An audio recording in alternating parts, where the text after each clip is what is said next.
Abuyan mo ako, Renato! Kung wala akong makukuhang pera sa'yo, pues, walang makikinabang ng yaman mo. Sisiguraduhin ko na magdudusa kayo na wala akong kwentang kapatid! Sisiguraduhin ko naghagkapang kayo sa putikan. Tenebris insectorum quae epic.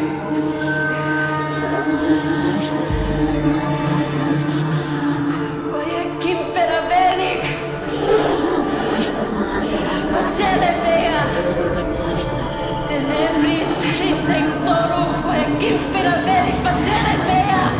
Insectorum quae kimperaveric. Facere mea. Tenebris insectorum quae kimperaveric. Facere mea. Tenebris quae kimperaveric. Facere mea. Angela, gusto ko lang humingi ng pasensya sa inyo ng mami mo. Kung hindi ko pinapasok si Lucille sa buhay natin, hindi tayo magkakagulo. Hindi ka mapapahamak ng ganyan. Dad, hindi naman natin alam na magagawa sa atin yun ni Lucille. Aminin ko, maski ako, gusto ko rin siyang kilalanin dahil kapatid ko pa rin siya. Kaya lang, iba po talaga ugali niya. Anak, binigyan natin siya ng pagkakataon, pero binigo niya ako. Kasalanan niya yung kung napalaya siya dito. Pero, paano pala, Dad, kapag binalikan niya tayo? Hindi mangyayari yan. Dahil hindi ko siya papayagan na makalapit sa'yo.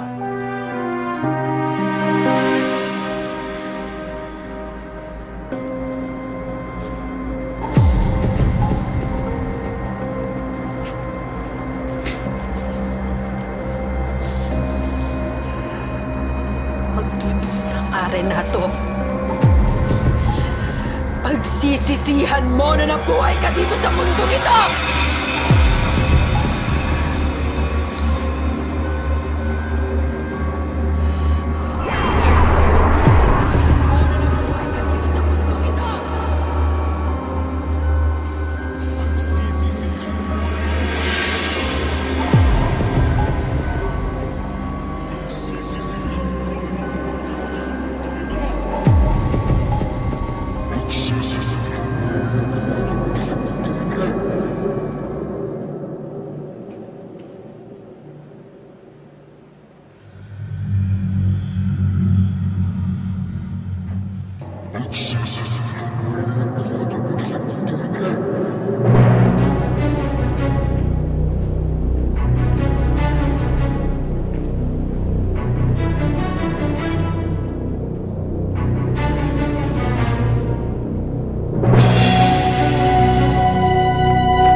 Renato? Renato? Renato! Ano nangyayari sa'yo? Renato? Renato! Renato! Ano nangyayari sa'yo? Renato! Renato! Renato! Ano ba? Gumising ka! Daddy? Renato! Huh? Ano nangyayari?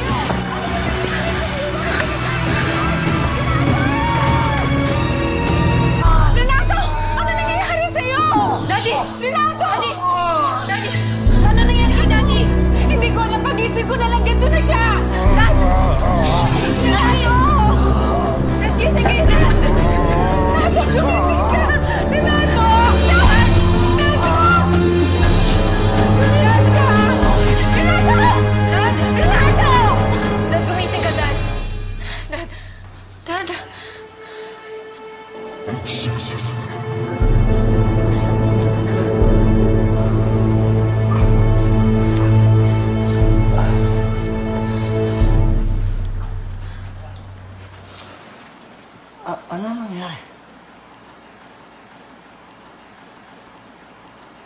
Ha? Ano nangyayari? Dad, nanginginig kayo kanina. Parang inaatake kayo ng epilepsy na hindi namin maintindihan.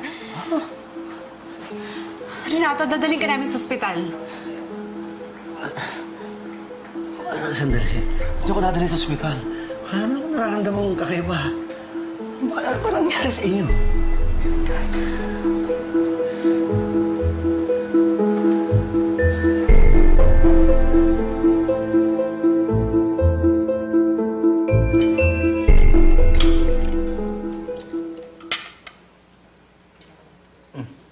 Bakit? May problema ba? Alam mo yun nangyari sa akin. Baka nananaginip lang ako. Ano ba kayo? Renato, sa tagal ng pagsasama natin, nila kita nakita ng ganyan. Paano naman kasi?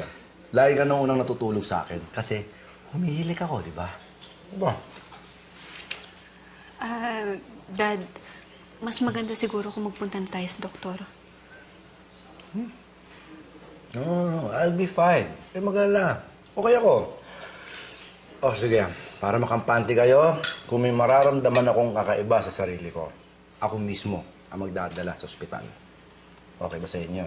Okay na kayo? Okay? Renato? Ano yung bukol dyan sa leeg mo? Cool. Ayan, oh. Tingin, Dad. Laki. Wala yan. Ulani lang yan. Ano ka ba? Wala yung sa bituka yan. Wala yan. Ano eh? Hindi ko natatapusan. Malalate ako sa meeting ko. Mauna ako sa inyo. Bye na. Bye, Dad. Bye. Bye. Mauna ako sa inyo. Sorry. Ikot nyo na lang yung aking lato, ha?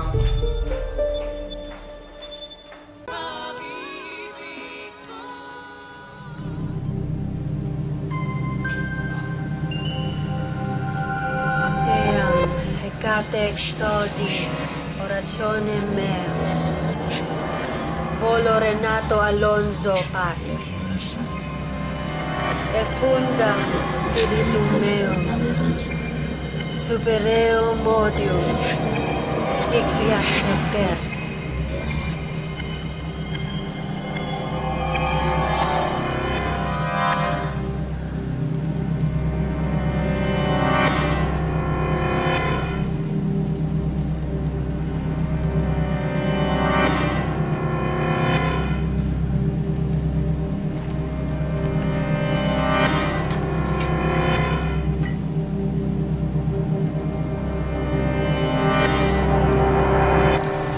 Sir, meron tayong mga bagong panak na kambing, 20 lahat.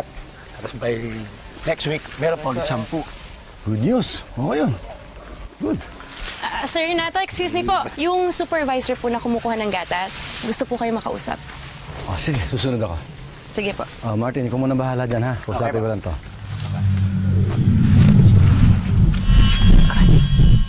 Sir? Bakit po? Baka nagugutom lang ako. Sige, sunod na ako. Sige po.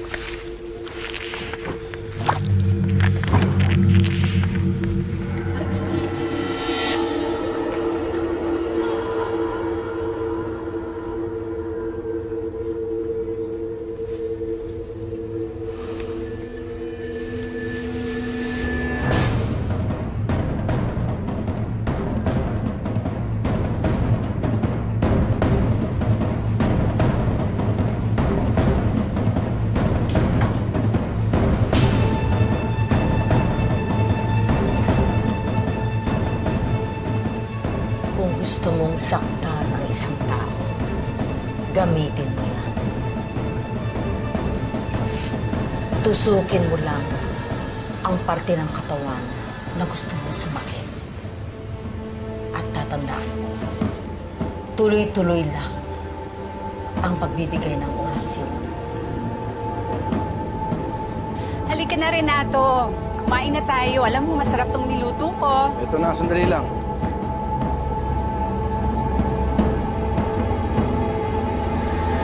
Isa mo naman siya. Oh. Bakit?